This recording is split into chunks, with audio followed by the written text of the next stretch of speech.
శ్రీ వెంకటేశ్వర స్వామికి అంకితం చేయబడిన ఆలయం. ఆలయం లోపలికి వెళ్ళాలంటే 2 అంతస్తుల మంటపంలోంచి వెళ్ళాలి.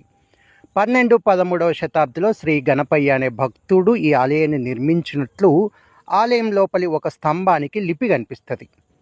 ఆలయం లోపలికి వెళ్ళేటప్పుడు రైలింగ్ ఉంటుంది. 2 వైపులా ఒక్కొక్క దానికి 2 వైపులా ఒక ఏనుగు తన తొండంతో సర్పిలాకారంగా చుట్టుకున్నట్టుగా కనిపిస్తుంది. ఇది శిల్పి యొక్క సృజనకు, కాలగమనానికి ప్రతీక. మరి మన నిత్య జీవితంలో ఎన్నో ఒత్తిళ్లను ఎదుర్కొంటూ ఉంటాం. కాసింత ప్రశాంతత కోసం ఆలయాలకు వస్తూ ఉంటాము. ఇక ఆలయం గర్భగుడిలో లలాట బింబంగా గజలక్ష్మి కనిపిస్తుంది. 16 స్తంభాల ఆలయం. మధ్యలో 2 వరుసల్లో ఉన్న స్తంభాలకు మరో 2 పొడిగించి వసారా నిర్మించారు. భక్తులు అరుగుల మీద కూర్చోవడానికి అనువుగా ఉంటుంది.